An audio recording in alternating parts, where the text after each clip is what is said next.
Hello, everyone, to the Every Thought Matters podcast. I'm here with Nicole, who I have befriended via TikTok. Welcome, Nicole. I'm glad you're here today.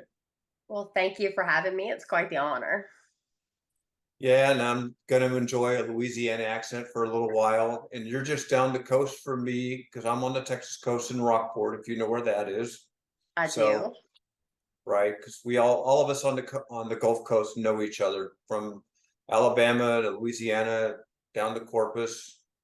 So it's wonderful to have you here, and I really appreciate you taking the time out of your day to actually talk to me and my listeners about your, but quite truthfully, incredible story.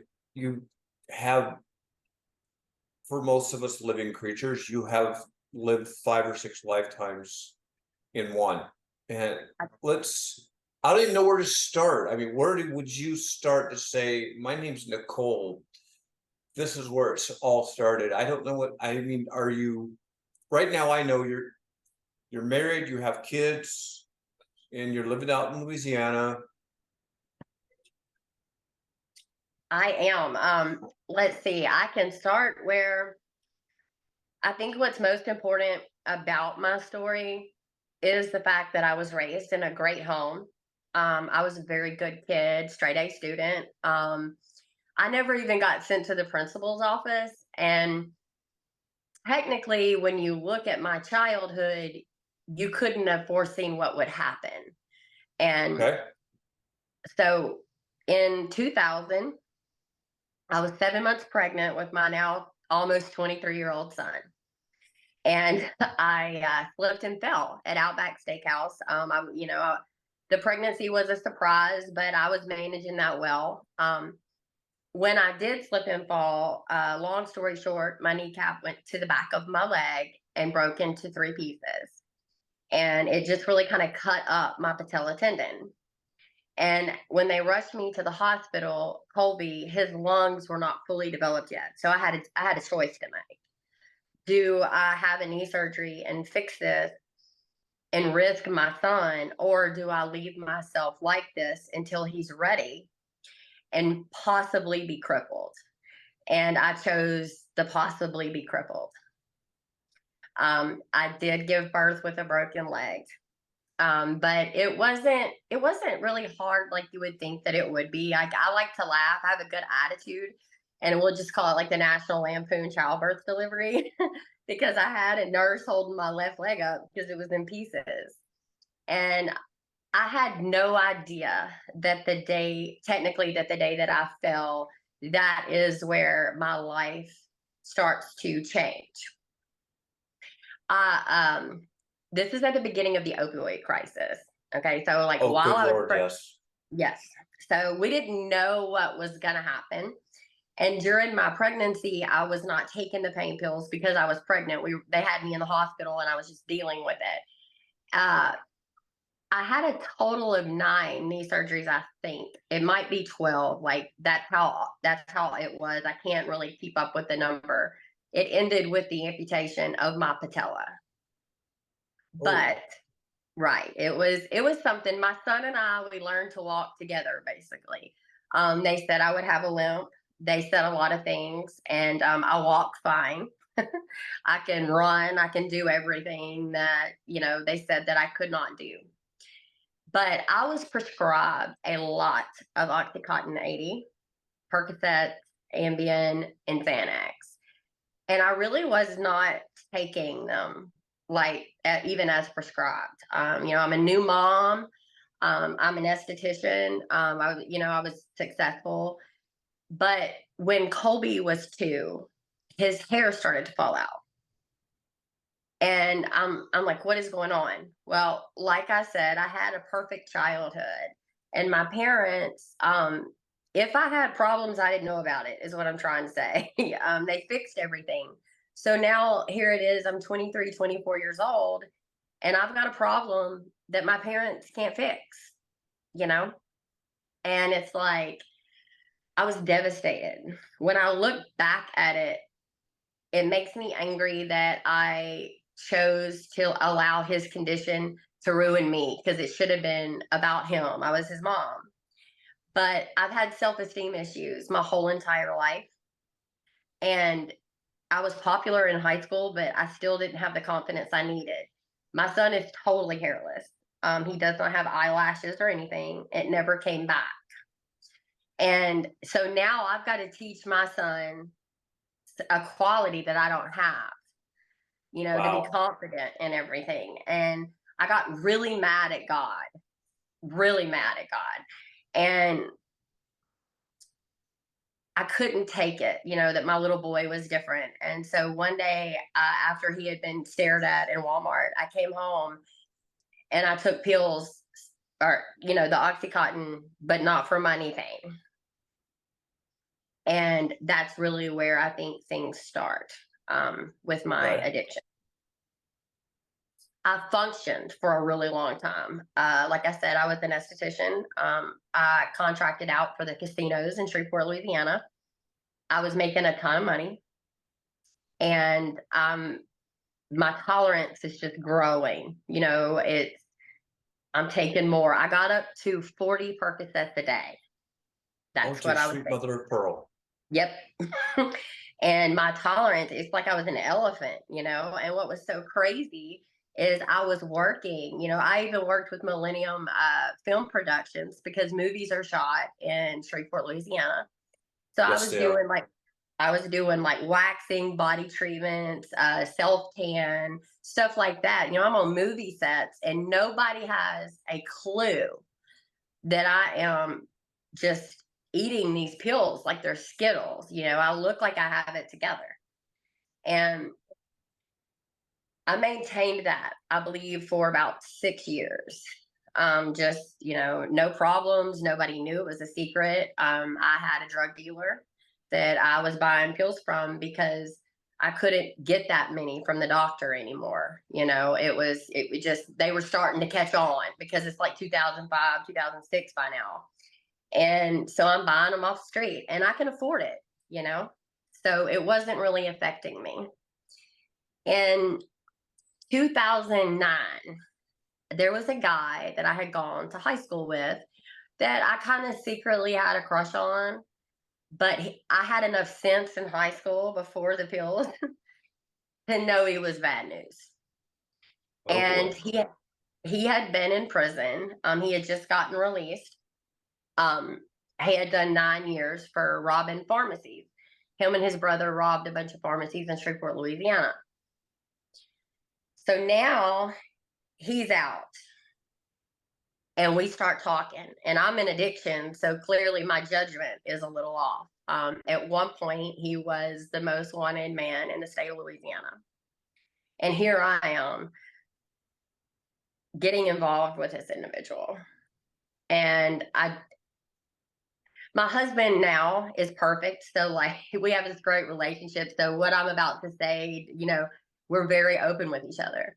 At the Yeah. time, because of the drugs, and when you take that drug fueled with this career criminal, it was intoxicating almost to me. Like, I just thought that we Sure. were Bonnie and Clyde, like it was almost an obsession in itself.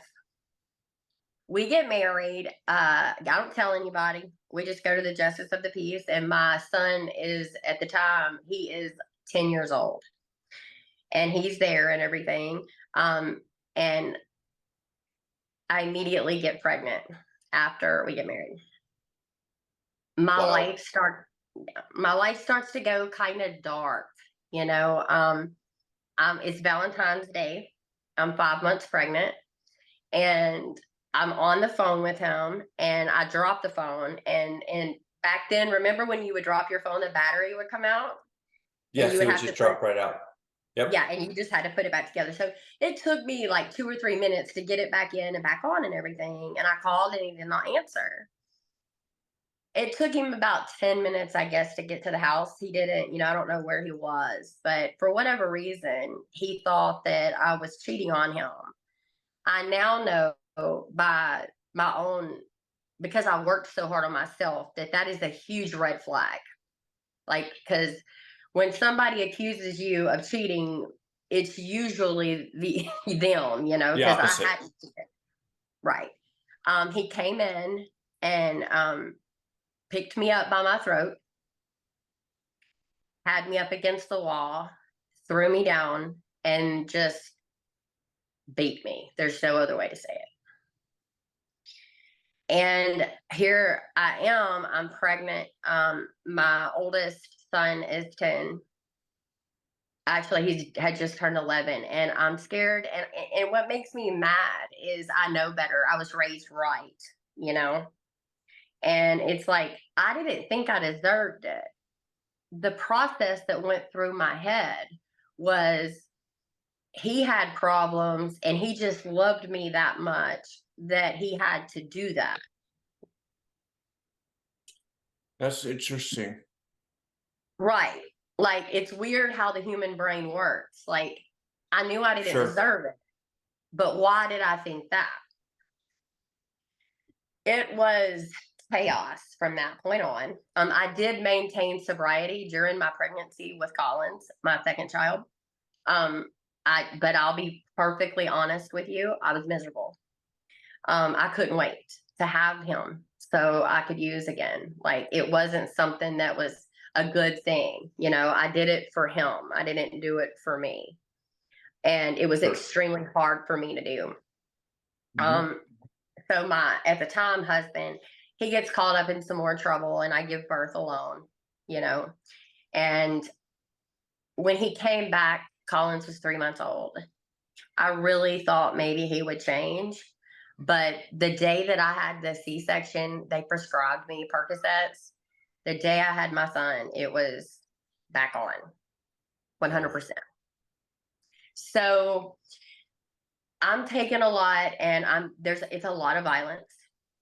I can't tell you the times that I got in trouble because I didn't cook dinner right, or just for no reason at all. He would just come home. He's choked me unconscious countless times, and I'm dealing with all of this. So by the time my son is a year old, it's my birthday, he comes home and he was an IV drug user, and I had always known that. And like, I remember, like, in my youth thinking that that was just the darkest thing. Like, why would anybody do that? That's just such a dark, gross world. And he came in and it was pretty much like, we're doing this. And I knew if I argued, what would happen. So that's how it started. He did it for me. He used a vein in my foot, and Sure. I was scared to death. Actually, it was cocaine, which I had never done before, and I hated it. It was very scary. Hearing the train, and you really hear that train. And I remember asking God, please don't let me die like this. Please don't. And, I was so sick, I threw up and I blacked out. Come to find out, I do believe he gave me way too much. You're not supposed to do that. And that happened a lot. It was a lot of abuse. And I learned to break down pharmaceuticals. So I was shooting up Roxycontins, Opanas, you name it. I was like a chemist. I could break it down. And I can't, where you go when you're in that world, you honestly have to experience it to understand it. But when you're getting abused mentally and physically, it changes who you are. Like, before that, I had been a good mom, but now I'm not. I'm very open and honest with how awful I was. I mean, there's just no other way to put it. And in 2013, April, I believe, that was the last time I got beat up. He beat the absolute snot out of me and then went and robbed a Waffle House. For, I don't know why. Like, I still don't have the story behind that. Like, what was his reasoning? I'm assuming it was a drug deal gone bad, because I don't know. So he gets sentenced to 6 years flat. No good time, like nothing.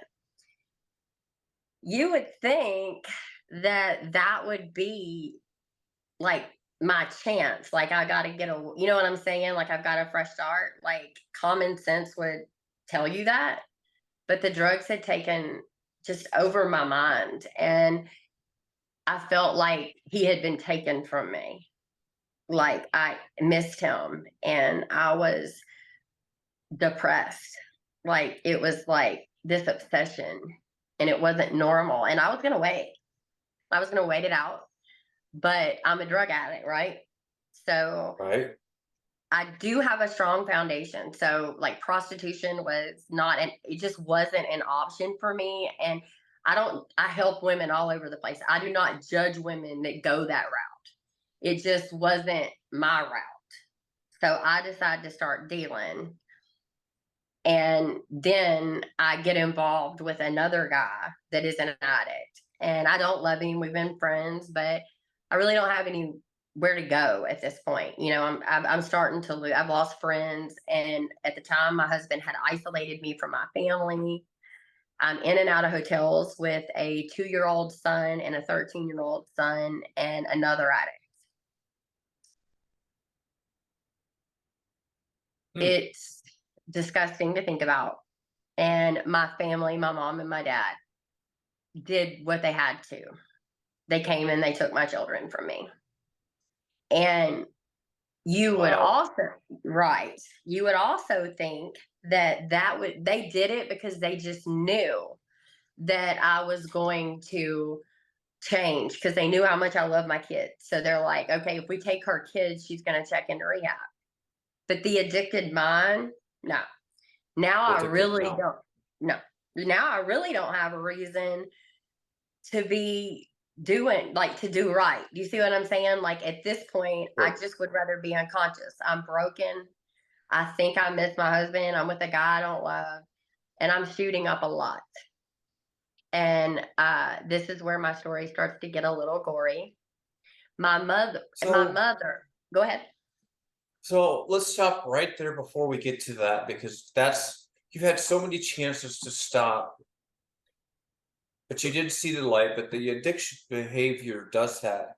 But I want to kind of connect those two things with I really want to before we get to the gory stuff, because I know it's coming. I want to get to like this childhood that was so serene and peaceful, and you were so well taken care of, you were loved. Your parents still married? No, they're not, and it's a beautiful story. When Because they that's split, kind of what I want to explore, because most people think, well, gosh, yeah, you do all these things. You had this, you were abused and whatever, and you're repeating the cycle. No, you weren't. You had no, like my story, my parents divorced, they hated each other, but yet both of them loved me unconditionally. No matter what I did, they were proud of me.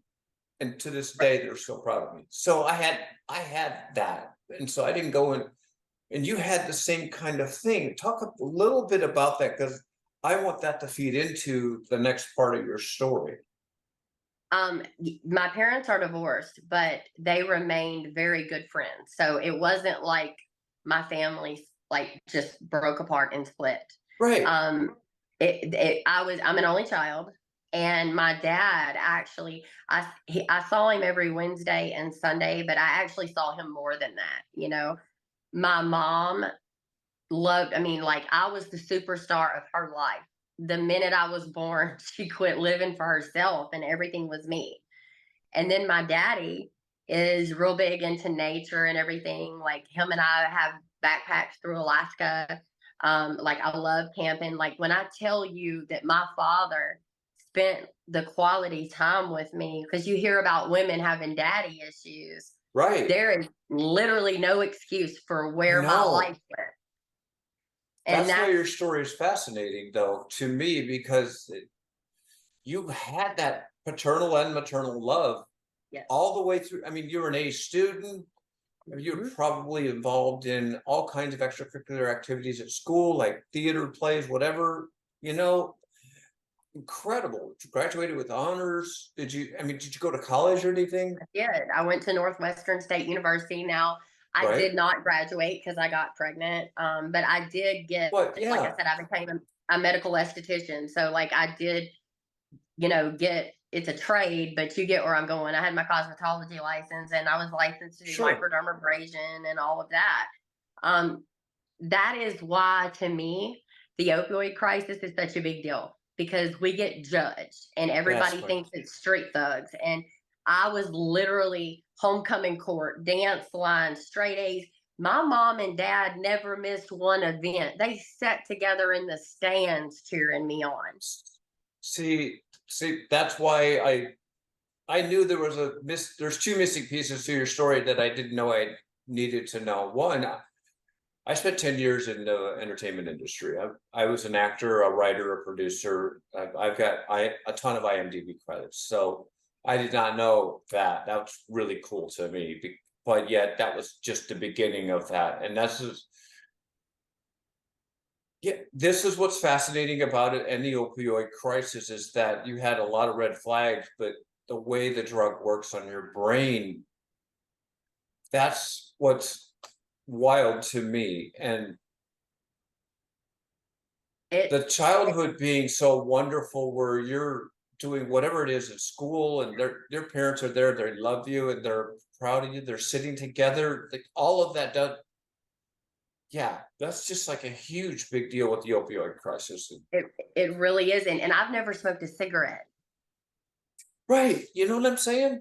Like, It's like you were not the target demographic for this stuff I at really all, not wasn't. even close. Not even close. And I remember, like, not when it happened, because my father and I talking since I've been sober. Mhm. I remember my dad saying, talking to my mom, he said, Frida, we're not dealing with our daughter anymore. A substance has taken over her.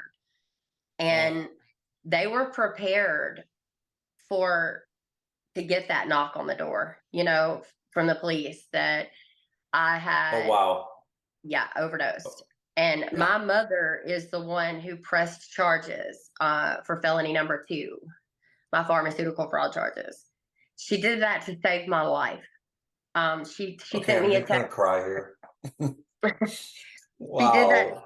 I was going and picking up her Xanax, and she was prescribed 2 a day, and maybe would take a half once a week. So she would have refills. So, like, I was going and picking them up and taking them, and I had already overdosed once, but not to the point of being on a vent. I will get to that later.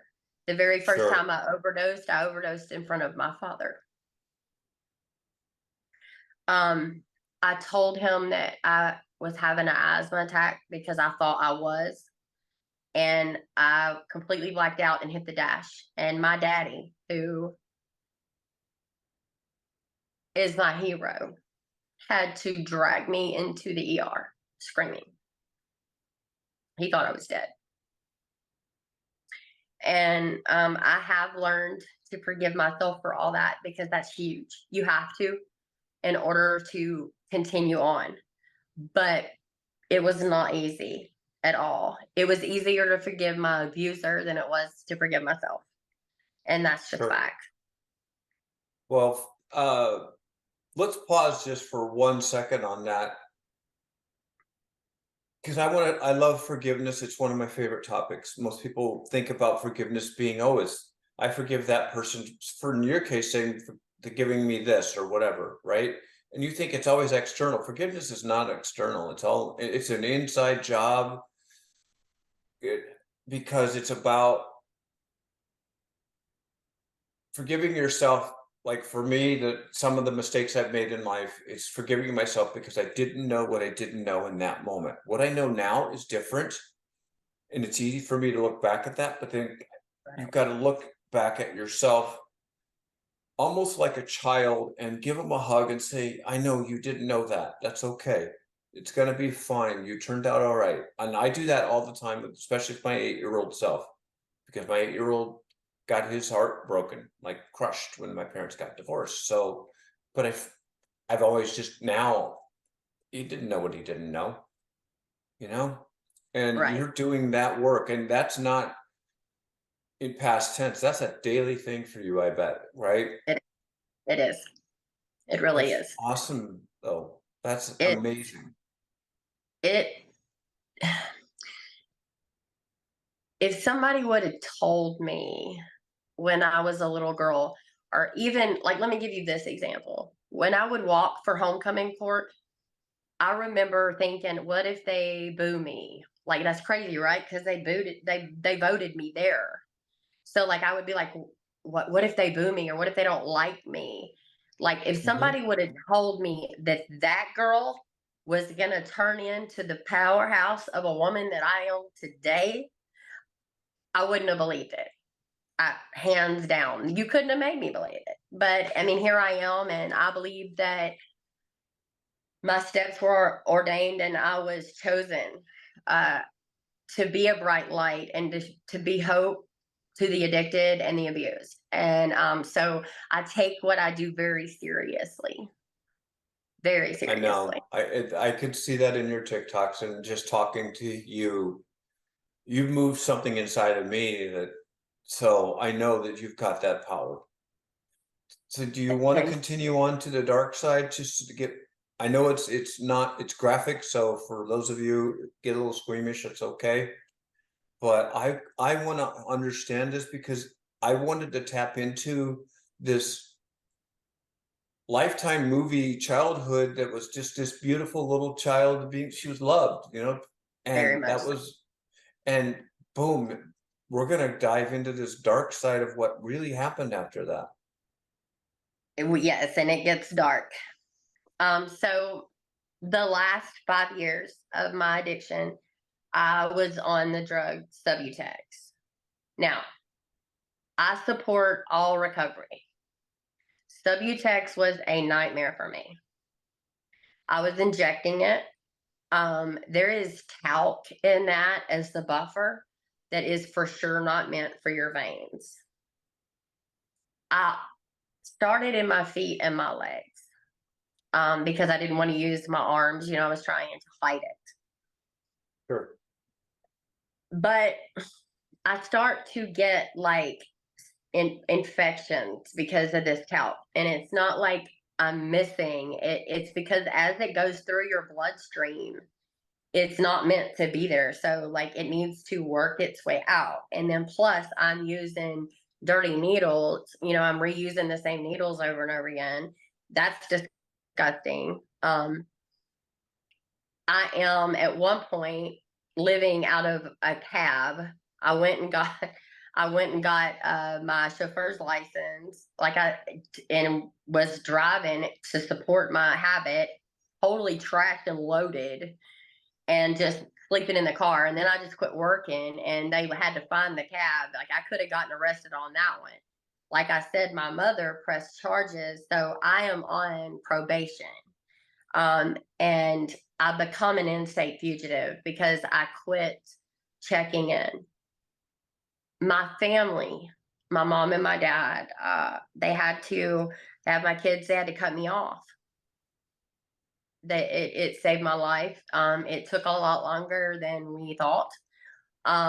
They said, Nicole, you're not going to see your kids, and don't call us until you're ready to check yourself in somewhere, because we've had to give you to God, and we Oh, love you, but we can't do this.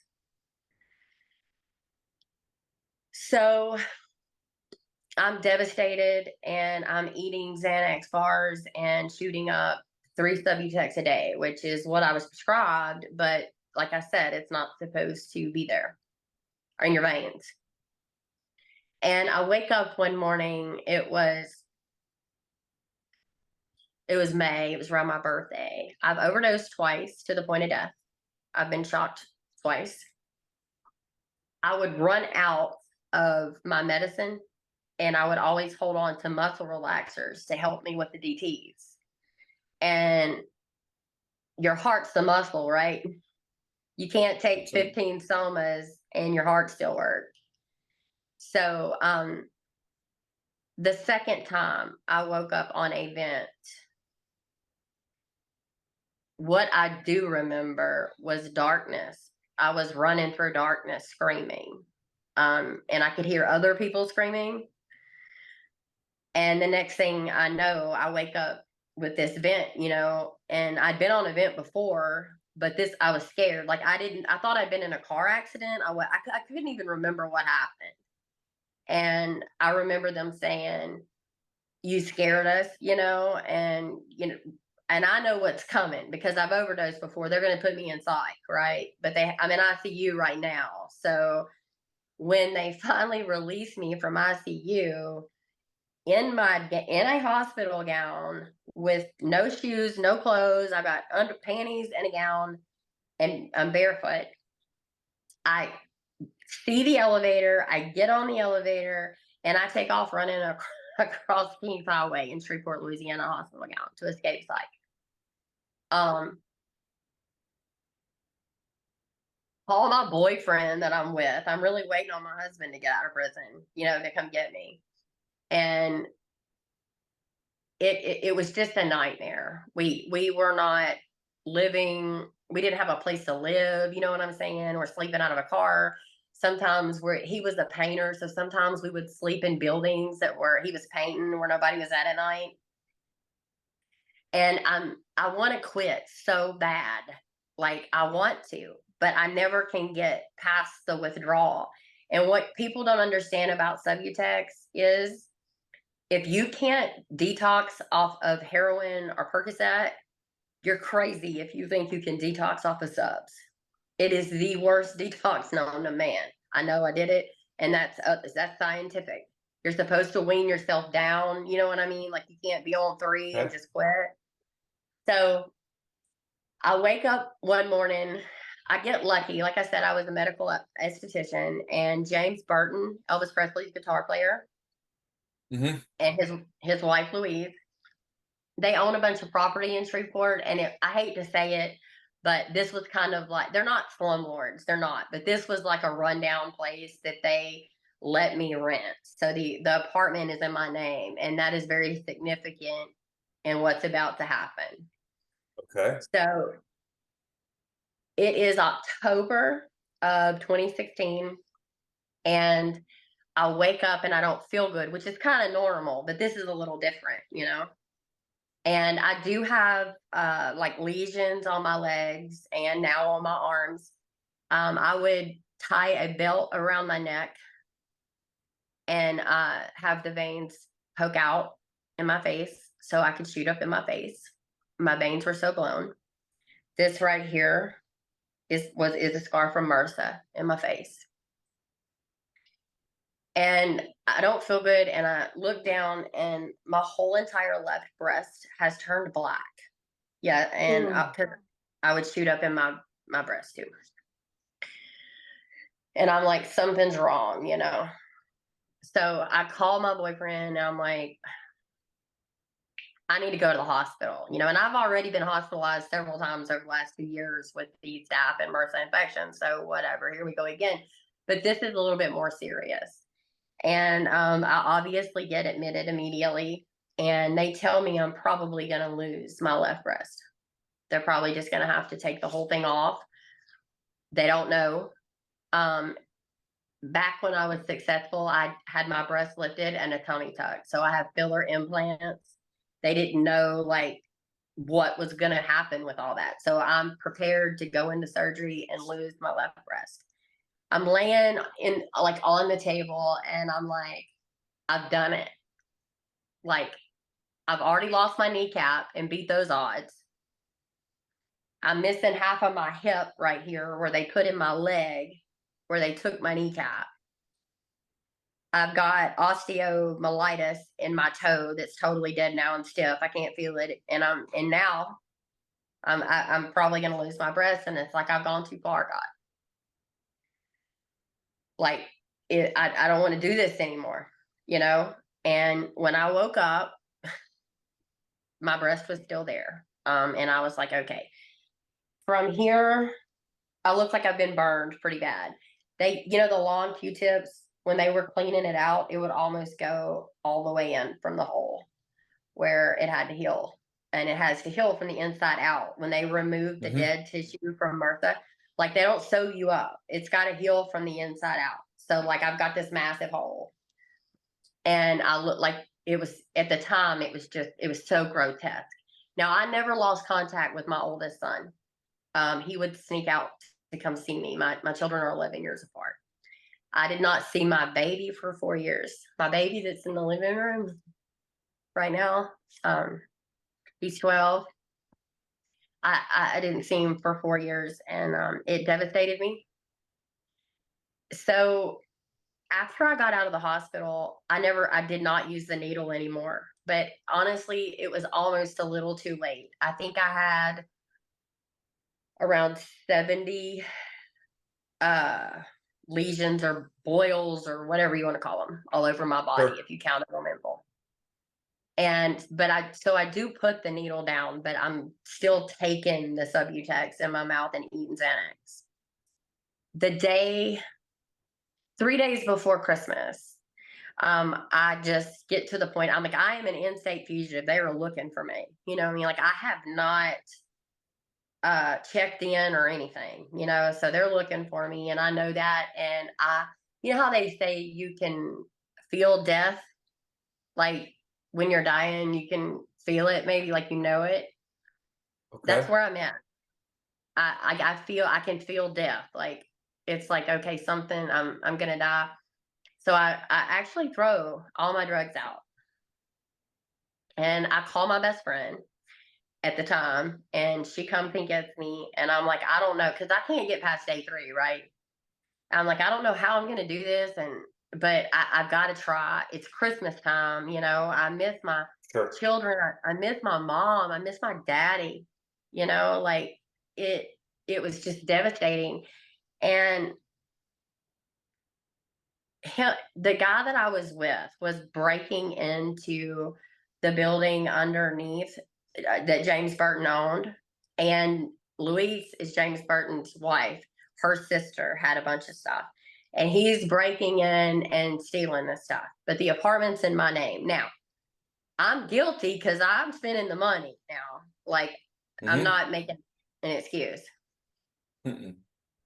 So, um, it's December the 26th of 2016, and I'm sitting there and I'm starting to be sick. Like, I'm detoxing. And I hit my knees, and I screamed out. I was like, Jesus. And I wasn't questioning his existence.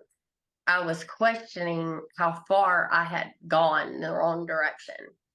Like, if it's not too late for me, I need you to show up right now.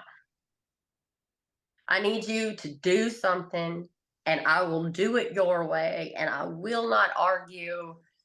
But I'm saying, please, like, I want my life back. And I could feel that I was about to die. And before I get up off my knees, my friend comes running down the hallway. She's like, Nicole, the house is surrounded. I said, okay, I got you, God. And I walked to the front door, and I was going to cooperate. Now, they had so many people looking for me because of who I was technically still married to, because that's a dangerous family situation. So they didn't know who was with me. I've never been violent. I've never had a violent crime. Sure. My crimes are pharmaceutical fraud and simple burglary. So I go to the front door, and I'm going to cooperate, but they took me down. Like, just boom, and I'm like, I don't have anything on me. Like, I told you what I look like, and I'm covered. I don't look human. I look like a zombie. I'm 230 pounds. I don't know that. I'm just so swollen and covered in all of this. And they take me, the detective takes me in, and he's asking me all these questions, and I refuse to talk. Um, I don't know. I guess because I just don't believe in that. Like, I don't believe in telling on people if you were sort of involved yourself. You know what I mean? Like, I wasn't innocent, so I'm not going to throw somebody else under the bus. And the guy that I was dating had been arrested because of child support and something. So when I texted James and Louise Burton, I said, listen, he's at Caddo, and we were a month to month. I'm gone. You know what I mean? Like, I moved out. So when they go to do the welfare check, they see all the stolen stuff that belongs to them and her sister, and they don't know where to find me. but they know where to find him. So at the same time I'm hitting my knees asking for help, he's selling me out. He's like, she's crazy. She's an in-state fugitive for the pharmaceutical fraud, and I know where she's at, and she stole all this stuff. He cuts the deal and he walks. I don't believe in coincidences. That was God. It worked out exactly how it was supposed to. I was scared to death. I'm not a thug. I'd never spent the night in jail. Even with my arrest, I went with a bondsman and an hour later walked out. You know what I mean? So like, I know I can't bond out now. And the intake process is crazy, like I've always been a modest person, and they have to check you everywhere, and they're fingerprinting you, and I have these Southern manners. I've always, my mom, have you seen the show Designing Women? My mom and my aunt, Yes. my grandmother, my mom and my aunt, and my grandmother were like that. So like I was raised with these Southern manners, and even in my addiction, I had them, and I was sitting there and I'm scared, and I'll never forget this. They have to delouse you. I didn't even know what that was. And she hands me a pair of panties. They're Hanes. And I said, oh, no, thank you. I have my own. And she says, honey, you have to put these on, and don't say that. They're going to eat you alive in there. Whoa. And I'm like, okay, because we all had to share panties. Like it was a big bin. Like you just wear them and then put them in the laundry, and then you don't know who you're getting back. That was crazy to me. 3 days in, I go into kidney failure. Remember when I said I felt like I was going to die? Yes. The weight was the fluid retention. Like, I mean, I had gained weight, but like so much of it was fluid retention with my kidneys. So I'm in the infirmary, and I transferred to the hospital and in and out of the infirmary, and the detox starts to get serious. And I can't. And by infirmary, you're talking the prison infirmary, correct? Yes, Yeah. this is Caddo Correctional Center. So they hold federal inmates that are awaiting to be sentenced, and people Okay. like me. So I mean, it's like the parish jail, basically, and Okay. you're waiting to get your time. And it starts getting serious, and I don't cut corners because people need to know what Yes, happens they when do. you detox. I cannot control my bowels. Of course. I'm covered in vomit. The shaking is unbelievable. Like my body just vibrating, and I've got pus coming out of all of these sores, and I'm laying there, and I'm thinking, I'm like, okay, God, I'm here, and I'm following you. Like I'm here for it. And I start praying, and I knew that I was gonna have to get through this. Like I had no choice, and I was gonna lean on my faith, and I was gonna go back to the foundation that my parents had laid for me. And I was gonna handle it. And it was the most brutal. It was 90 days before I could walk across a room. It's like you can't sit still. I would like scratch at my skin because I wanted to rip my skin off. And you don't want to lay still, but then you can't walk either. You know what I mean? Like it's this restless Sure. leg thing. It was miserable. Once I get through that and the infection gets under control, now it's time for me to go into general population. And that's something I've never done before. I don't know what G-pop means. I don't know what Sally Port means. I don't know what any of that means. And I know that I'm going to have a cellmate, you know what I mean? A bunkie, whatever you want to call it. I mean, I'm scared. Did this person kill somebody? I don't know what I'm walking into. I've never been there. Okay.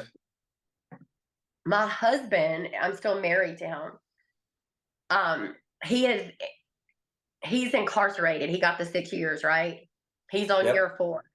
He's on year 4, and he's writing a bunch of women. It's a pen pal thing, and everybody knows that I'm his wife. He's kind of like infamous, like for who he is. In a way, that kind of protected me, in some weird sense, because it was like he thought he owned me, and we didn't lose communication. I was still talking to him when I was with that other guy, writing, I think he's the love of my life, and, just brain damage, whatever you want to call it.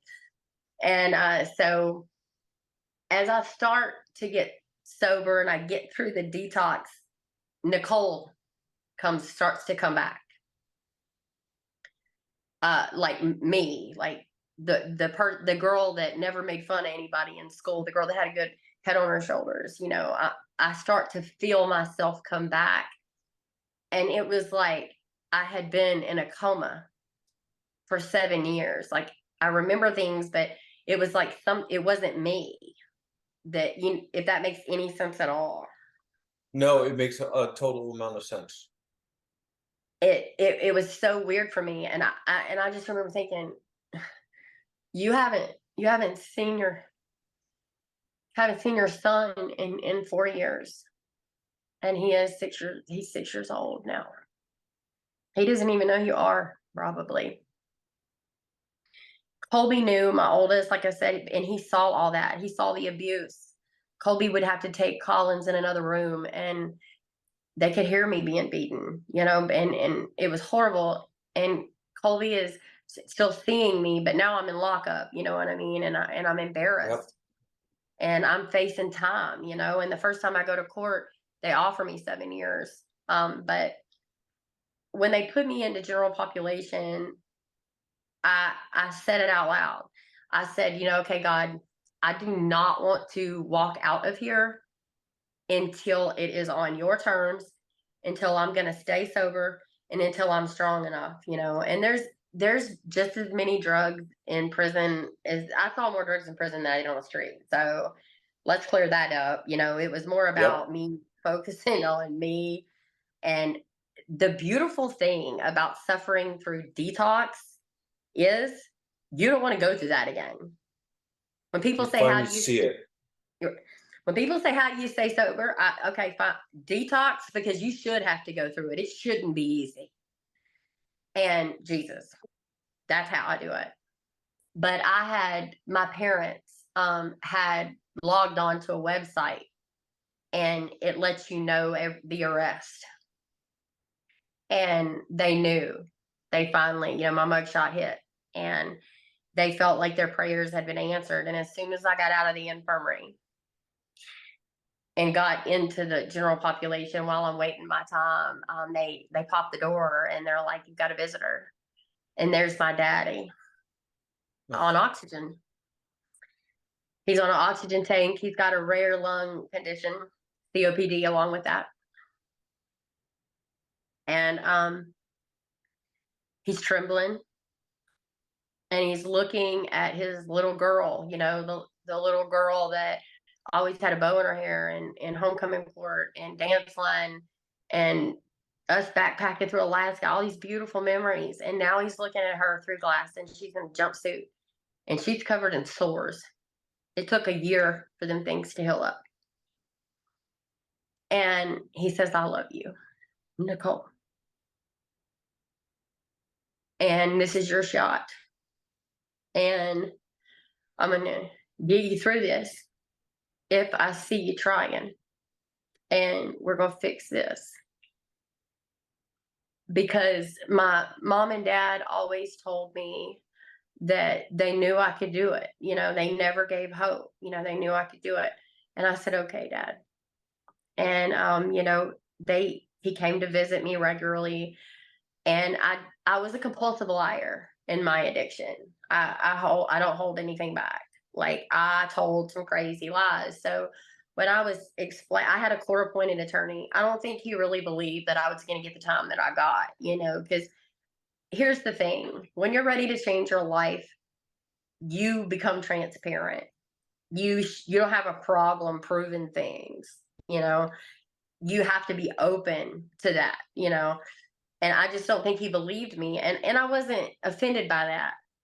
I just cared that he was there. And, you know, that day he brought me a picture of Collins and he held it up to the glass. And I'm looking at a first grader. And the last time I saw him, he was in diapers.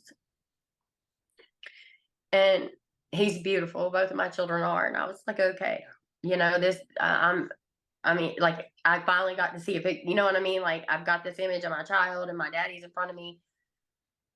And I don't, like I said, he didn't think I'd get the time that I was going to get. I got 5 years. And when I got my time, 2 days after that, my mama showed up. And now she's got to look at her little girl in a jumpsuit. And I'll never forget the look on her face. She's so scared. She's terrified. You know, it was like she couldn't look at me like that, you know, and I'll never get that image out of my head. And she told me she loved me. And I knew, because I had told God I would follow him. And even in that few months time span, I was getting those blessings. You see what I'm saying? Because I'm not using the drugs in lockup. I'm not getting in trouble. And Which so is now, really go ahead. freaking amazing considering the amount of drugs that float around in any prison. I mean, you and I watch tons of TV, and that stuff is true. Fiction is based on reality, and yet here you are sober in the middle of general population. That's incredible to me, And because it was that's even scary. more pervasive there than it is out on the streets, I would bet. And you're still maintaining all of this. Wow, that's And incredible, Nicole. and I have the ability to pay for it. My daddy is putting money on my books. So like ramen noodles and coffee and Money. stuff is What do you mean currency. money on your books? What's that mean? It mean like when you're in lockup, you are in prison, they add money for commissary for like you can get ramen Okay. noodles. Like so that's currency in there. Coffee is there's no other way to say it. Coffee is like heroin. Right. So like technically I had the money to pay for the stuff, but the like And I said still, that the detox to me was just like so brutal. And like I had a personal encounter when I screamed out for him and the cops showed up. I like that's a personal encounter to me. And I should have died. Had I not got arrested, I probably would have died in a trailer in Greenwood, Louisiana. sure. But I called for him and he showed. And so like I'm like, okay, so I don't want to get out of here, you know, until I'm ready. And you'll understand why I'm telling you that in a second. Um, Okay. the guy that I was dating that sold me out, um, Yep. has come to see me several times. And right after I got my time, I'll never forget it. Because I think this is where I start to realize my worth. Ooh. Because suddenly now I'm not infatuated with my husband. Like I'm realizing that I've been beaten. You know, he gave me chlamydia when I was pregnant with my son. Like I've never had an STD. I've never really slept around. And I go to a prenatal appointment and have that, and I get beat up because he blames me. You know what I'm saying? Like all these things are coming into reality for me, and I'm changing. And I remember when he comes to visit me after I got my time, and he's like, you know what? I don't even know I'm bothering with you because you're just going to go back to your husband when you get out of here anyway. I'll never forget it. I looked at him and I said, you know what? When I get out of here, I don't want anything to do with either one of you. Thank you for being a coward. And I hung up the phone on my side of the glass and I walked off. And 24 hours later, they popped the door and they said, you're getting shipped to prison. They said what? They were shipping me to prison. Oh my. So I'm like, okay, I got to be tough, you know, like I'm going to the big house. Oh. And it was terrifying. And I don't really fit in. Like I said, I'm well mannered and proper. And the thing about prison is it's dark and there's evil there, but there's also really good people in there, but it's so clear to see the difference when you're in that world. And there's more bad than good. Let's clear that up. There's you have a choice to make. Am I going to become a part of the system, or am I going to use this to level up on a massive level? And I picked the second one. It was so scary going, like, I'll never forget it. It was a 2-hour drive. They drove me to Tallulah, chain ganged with like probably about 10 other women, like, because they're shipping us, and it's very uncomfortable. And we get there, and I thought intake at Caddo was brutal. Wait till you go to prison. That's even more brutal. They have to search you and everything. And they had to put me in medical, which is open dorm. The thing about that is medical, like, I have kidney disease, I had gone into kidney failure, but medical also means psych. They don't care if you've got diabetes, kidney disease, or mental illness. You're all in the same spot. And I was in an open dorm with at Tallulah, I think it was 88 women. I'm not sure on the number, but you get it. And there's 3 toilets on the wall, no privacy, just 3 toilets sticking out of the wall and 3 shower heads. And I'm like, because at Caddo, I basically lived in something of the size of an elevator for 7 months. I'm 7 months. So I've got to go to the bathroom in front of people. In front of a ton of people, and all the beds are here in the toilet. Like, you're literally in front of the whole dorm. They don't even put it. I mean, it's horrible. And I had a shower in front of people. And being a Southern mannered girl, that's very awkward, right? It was very awkward. Like, it was like, oh my gosh. And like I said, I'm very honest and brutal with my story, so people understand the consequences. But using the bathroom, and when I mean using the bathroom, I mean number 2 in front of that many people. Yeah, defecating. It's just like I feel cringe when I think of it, and it was just so embarrassing for me. And I cringe too. It was horrible. The violence that women do to one another is crazy. Women can be mean, and they don't want to kill you. They want to disfigure you. So, they'll boil sugar and coffee creamer in the microwave, because we had one, and then they would throw it on somebody's face. I watched somebody's face basically melt off. But the thing is about the grounds on Tallulah,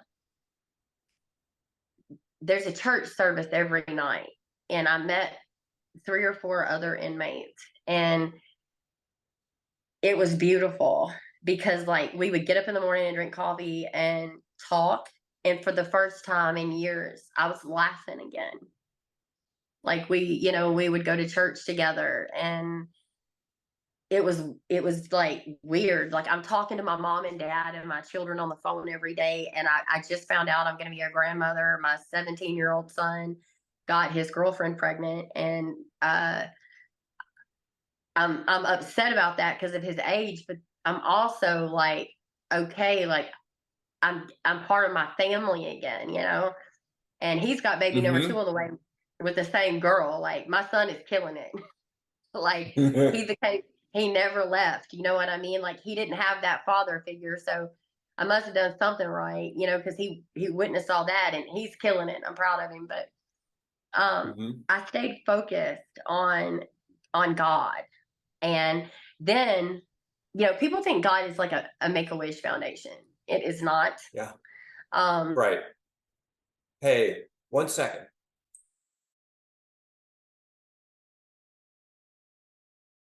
With how now I'm forced to deal with my issues. Like, I have to face it. So I start with my personality flaws. Why did I think I wasn't good enough, and I had to put that work in. And then I had to think about the abuse that took place and deal and cope with it.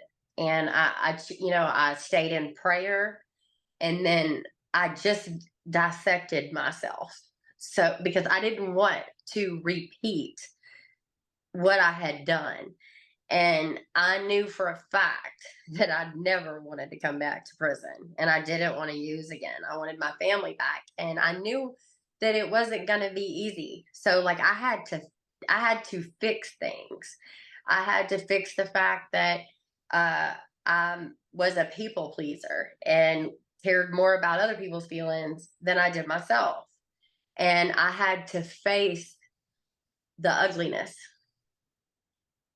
what I had put my children through, what I put my parents through.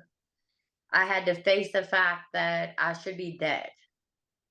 I had to get the strength to file for divorce, which I did while I was incarcerated. Um, and it was a journey. It was like this self-love journey. I had to look at the ugly in order to see the beautiful. And my dad taught me to feel God in nature. So in Tallulah, the church services usually took place at sunset. And I would watch the sun go down. And even though there was barbed wire and fence, I just looked over it. And I could feel, God moving in my life. And I knew I had no idea that things would happen for me like where they are right now. But I knew that if I kept my eyes on him, and that if I faced my worst fears, that I would come out on top. You know, now when I'm in Tallulah, my family's coming to see me, and I'm actually getting to hug them. Not my baby, not yet. I mean, he hadn't seen me in years, and that's no place for him. But Colby's 17. And I remember the look on my parents' face the first time they saw me in Tallulah. They were terrified to see me in prison, but now I'm in scrubs, and they're seeing their daughter again. But I had perfect teeth. I had beautiful teeth. I didn't even have a cavity until like my late 20s. And now my teeth are rotten. And I think, everybody, I had identified by the way that I looked for so long, that it made me put too much focus on that. So now here it is, my body's covered in scars and my teeth are broken off and rotten. From here over, they've been knocked out. And it was embarrassing for them to see me like that, but they were seeing their daughter, for the first time, like my thoughts, and I looked more like me and everything. And I'm still not completely healthy with my kidneys, and I managed to pass out in the pill call line. And they have to take me back to the hospital. And that's when this nephrologist, kidney specialist, says they're not taking care of you. And I'm like, okay. They ship me to Elaine Hunt. That is a men's prison. And they hold about 150 women there who are doing life. They're murderers. They've done some terrible things. Some of them are child molesters. Yes, women do that. And they called my name in the middle of the night. Like, they don't tell you when they're shipping you, like the doctor had said, listen, she needs to be in a better facility. So when they come get me at 4:00 in the morning, I'll never forget it. Everything I own is in a garbage bag. And I've got this relationship with these three women that, where we managed to keep our eye on God, and they're my safety net. And I'm in this hellhole, but I can see beauty in it. And I remember turning around at the door and looking at them, just bye. Like, I don't, it was hard because I was sentenced to 5 years and I only should have done 9 months. DOC lost my credits when they transferred me. I had asked God to let me out on his time. That's not a coincidence that happened. So when I got to Elaine Hunt, like I'm scared. And I'll never forget it. My mom stayed strong, like we were talking and everything. And she had said, my daddy too had stayed strong. And I called her, the guard let me call my mom. She was like, how in the hell did you end up here? Like, like what this, make like how in the, what is up with you? Like, and she said, I'm gonna let you call your mom. And I was like, all right. And I'll never forget it. I said, Mom, I'm in the state penitentiary. They have shipped me. I'm in Baton Rouge, Louisiana. And she's like, be tough. Don't you dare cry. I love you. Be tough. You got 5 months left. And I was like, all right. And when they put me in that open door, the girl that slept on top of me, which she was I liked her. She was nice. 35-year sentence for killing her boyfriend. Person to my left, 60-year sentence for murder.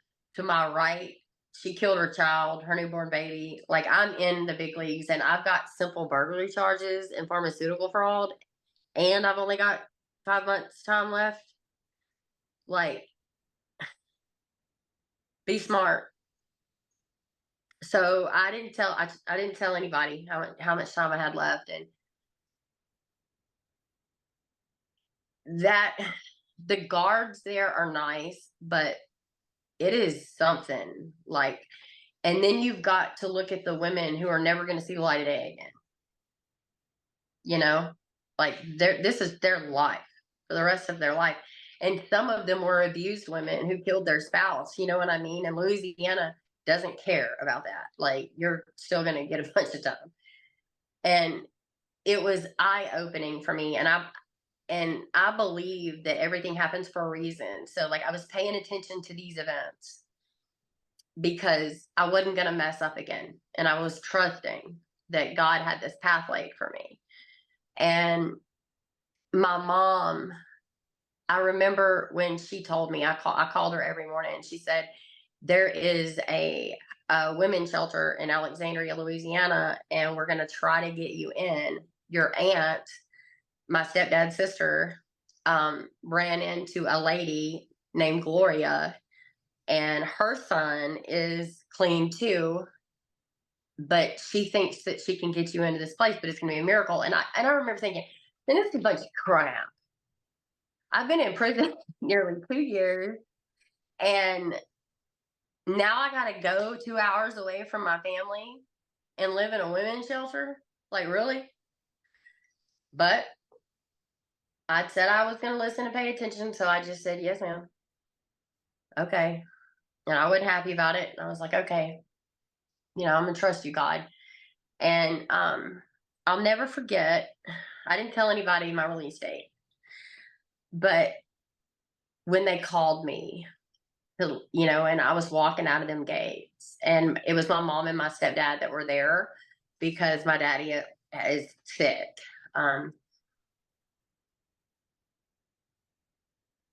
The look on their faces, like they had their daughter back, and we're going to go from Baton Rouge to Alexandria. I'm not going home. And they take me to a hotel because it's like 4:30 in the morning. They had spent the night. That was when they let me out. And my mama had laid out perfume and new panties from Victoria's Secret, dresses, like pajamas. And I hadn't seen stuff like this. And she had done it just like she'd done it my whole life. My mother is amazing. Yeah. And now I got to go. And I hadn't seen my reflection in almost 2 years because you don't have a mirror in there. It's like a cookie sheet. You can see a blur. And now I got to look at myself. And that was hard. My teeth are broken and I'm covered in scars. And it's like, oh my goodness, I'm about to take a shower for the first time, like a real shower, and we drive to Alexandria and I meet the lady that met my aunt, Gloria. And 2 days later, we're in church. I get the Holy Ghost. And that was something that it's an experience that was so personal for me. It was like God saying, it's over. the suffering's over and you're ready. Just keep your eye on me. Like, it was so serious. And Gloria was at the other end of the water when I got baptized. 2 days later, it's church day and she wants to sit next to me and her son happens to be there. And that's my husband today. Wow. We met. We met and oh man, he smiled at me and I thought, crap. Like, I'm not I'm not ready. I don't need to be in a relationship, And we married 4 months after we met. We didn't really even know each other. The only thing that we knew was that we felt that we were meant to be together. He had a really bad marriage himself and had gone through a lot of stuff, and we healed together and we married and we got to like know each other and we stayed focused. And I never thought I would have a man that loves me for me and would never hurt me. And the fact that his mother happened to be in Tupelo, Mississippi, and run into my aunt. Not I mean, come on. coincidence. It is not. And so he and it was his dream to run sober living. So we have a sober living house. He's a substance abuse counselor. He was addicted to meth. And he's been clean as long as me, but we clearly didn't know each other in addiction. That's very important. You cannot go back to your past or anything like that. And our dream is to start a rehab, and it looks like that might be happening pretty, like we've had a little bit of a breakthrough there, but we spend our life working with addicts now. And I had no idea that my TikTok would blow up. I didn't think I was interesting. I love to use comedy with my story because I think it's important that you show happiness after all this, because why in the world would you fight to get sober if you can't be happy? So yeah, you better believe I'm going to make jokes and laugh because life's too short to not do that. And when I made a TikTok about me being in prison, that was the first time I went viral because they were like, yeah, right, girl. You've never been in prison. Sorry, but you don't fit that profile at all. I don't. Not from your childhood, but just by the way, by looking at you, there was no way that you were in a cell with murderers. Literally. Right. Literally. Wild. Then that still doesn't seem real to me. But for you, I know it was very real, plus shared toilets and it was horrible, I watched women make sex toys out of Jolly Ranchers. Yeah. Yeah, like I saw some stuff, it was like, oh my goodness. And so, but I went viral on TikTok and they just didn't believe me, like there's no way. Mm-hmm. And that inspired me to write my book. And, it was self-published. I would love for it to go crazy big, but, the whole point is to get the story out of hope. And this is my life now. I try to spread hope and help, women with domestic violence because people don't understand that people are like, oh, well, you can leave. Well, yeah, you can. Mm-mm. And you have to, you can take the accountability when you're ready, but your brain doesn't think you can leave. Like, people don't understand. It's the hardest part. And it's like, it's not about, oh, I can't leave because I don't have anywhere to go or I don't have money. Like, you are addicted to that situation. And to be so transparent with you, my husband was so nice to me, or he still is. I thought he was not in love with me like he should be for like a year because of the way he treated me. Like, I had to retrain my brain. Wow. And it was a lot of work, but I'm proof it can be done. And I like to hit things on a realistic level. Like, I'm not perfect. I love Jesus, but I'm also human, and I'm not like a holy roller. You know what I'm saying? Like, I know. I never got that from you. Right. I'm normal. I'm a normal person, and I know what Jesus can do, and I'm not going to be fake and preach at you. I'm a normal human being. And I think Christians give God just such a bad name, the way they treat people and the way they act. You know what I mean? God has moved in my Sure, life majorly, but of course. I'm not special. I just followed him and I refuse to be fake about it. Right. You shouldn't be, Exactly. because you you you gave trust to a divine power when most people wouldn't. To be very honest with you, that's not an easy thing to do. That's you. A lot of people think they've hit ground zero, and they haven't. And you were, geez, 6 feet under the ground many different times, but you're like, okay, no, this is what we're going to do.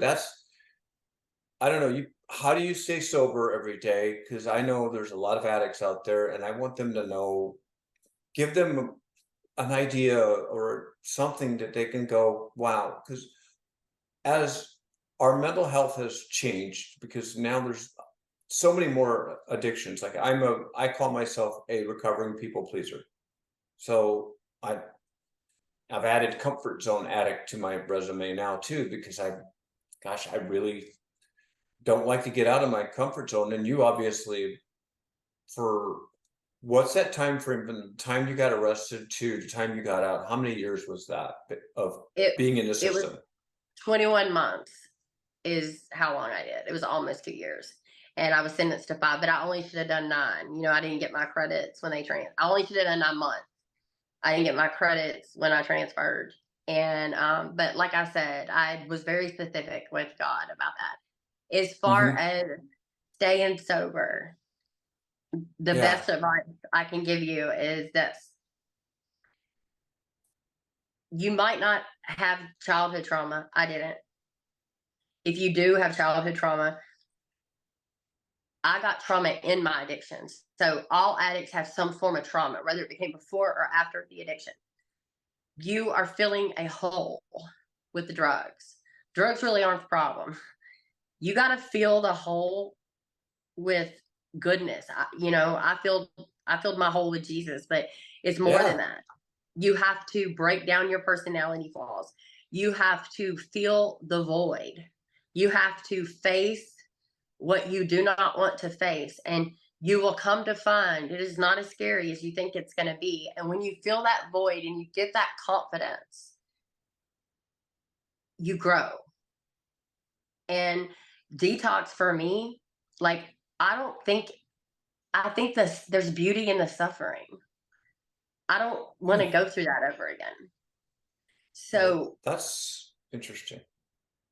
yes, I think there's strength and beauty in the suffering. And when you feel the release, when you feel it coming out of you and you're so sick like that, and you push yourself through, you start to realize the strength that you have, but you also don't want to go through it again. But you can't stop there. You have to fix the brokenness. And it's very possible to do. I know I did it. Like, I've had some terrible things happen to me. And to give you a perfect example, right, like within weeks of me getting out of prison, my stepdad, there's nothing we could do with my teeth. I have dentures. It used to embarrass me to talk about it, but it is what it is. Like I said, I grow every day. I'm not perfect. So here I Right. am. I had all my teeth pulled out of my head, wide awake. Um, I was numb, but wide awake, nothing for my nerves. And I took ibuprofen. My mom drove to Alexandria and we stayed in a hotel because she couldn't stay at the women's shelter, with me. And Right. I did that. Wow.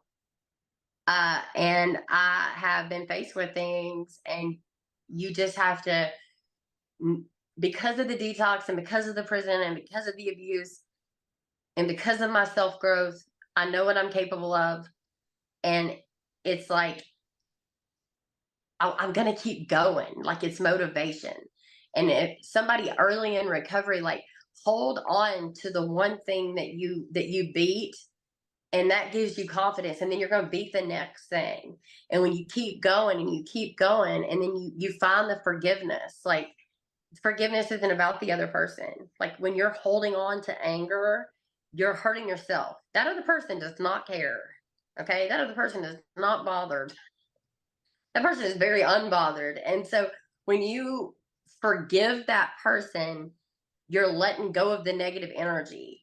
And, it helps you. And you just keep going.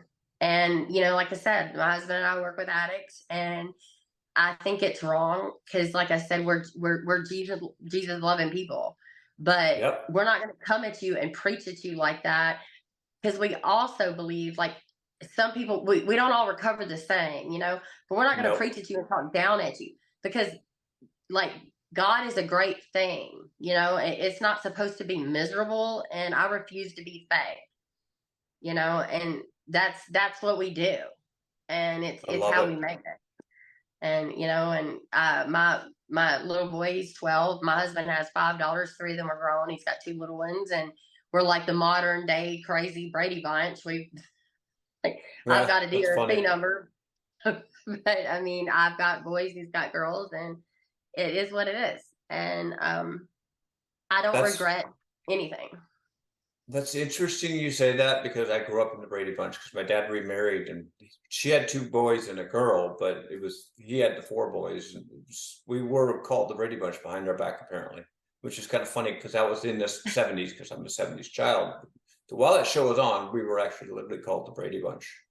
Funny you bring that up. That the other thing about suffering is I I have subscribed a little bit of some of the Buddhist teachings, and Buddha actually talked about suffering and how that Mhm. works. And so that's interesting that you say that, and it's an interesting perspective, considering just everything you've gone through. And how long has your book been out, by the way? A year and a half. Yes, It's Victorious, My Path to Redemption. I don't know if you can see that. on the camera, yes. So good. And where can people find that? Is it on Amazon, It's on Barnes and Amazon. Noble? It's on It's Amazon, on it's on self-published. Amazon. Great, Self-published. It's Victorious, My Path to nice. Redemption. And it's I get into a lot of detail there, like it's way more in depth because it's a book, but I wanted to show people that it can be done, and I think people get so judgmental about things, and I refuse to Sure. be that way. Because at the end of the day, like at the end of our life, none of us have it right, is what, as far as the afterlife goes. None of us have it right. Yep. But if you live a clean life and you treat people well and you give back, there's something great waiting for you. And I know that for a fact. And Yeah. Service is probably your best, keeping clean and being of service to others as well as yourself. But anyway, I could go on an entire podcast just for that, but I love talking to people like this. Your story was magnificent, and it was way more incredible than I even thought. And thank you. I don't know you that well, but I'm very proud of you. Well, thank you very much. Um, like I said, I don't, people ask me if I would change anything, and my answer is no. And here's why. My sons see a powerhouse of a mother. They're proud of me, and they know what addiction will do. So if I have to bear that cross so they don't, then that works for me. And every single black eye and broken tooth and every single thing I got, if it got me to my husband today, I'd go through it again. And I help people, and I was chosen for whatever reason to do this. And so no, I wouldn't change a thing. And I'm happy, and I never thought I would be that way. I've dealt with myself, and and the journey never stops, but It's I no, wouldn't change it a thing. doesn't. It The doesn't. healing never stops either. Sure doesn't. Anybody who You tells gotta stay you on that top that's of a it. destination, yeah, you're amazing. And let's wrap this up. Is tell people how they can find you. Again, repeat the title of your book and all of It's that. Vic- So, it's sorry. Victoria, My Path to Redemption. Okay. Nicole Chatagnier. Um, on TikTok, I am Prison Barbie is the easiest way to remember it. That's what they call me. Yep. That was my prison nickname. Uh, Nick Victorious one, I prefer, because you know how you have two names on TikTok, but because my Yeah, name means Nicole means victory of the people. I don't think that was a coincidence. no, So that's why I picked Nick Victorious one.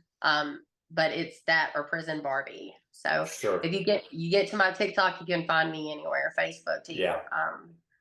So Again, I so appreciate you taking the time, the hour and a half or whatever it is out of your day to tell your story. And I want to help you get it out as well. And I've got a few people I know in the podcast realm that I think I'm going to reach out to just to have you on their podcast as well. thank So you so I'll much. keep you posted. No Thank worries. you so much. It's a powerful story, and everybody really needs to listen to this episode. That's all I'm going to say. I'm like I said, thank you so much. I'm honored that you asked me to. So thank you. And No, I've done two other podcasts, and this is by far my favorite. You let me be me, and yeah, you didn't censor me, and thank you for that. no, that when I do these, I hold space for the person there and let them talk and let them be themselves. And you were great. Thank You got me you. to tear up like several different times, and that's never happened. Well, uh, thank you. Like I said, I wouldn't change a minute of my story. Just giving people hope means a lot, and the strength that I've found is what keeps me going. So even when bad things happen, I know that I can encounter it sober. Right. Absolutely, girl. That's kind of a great message to leave us with. So everybody, thank you. And thank you, Nicole.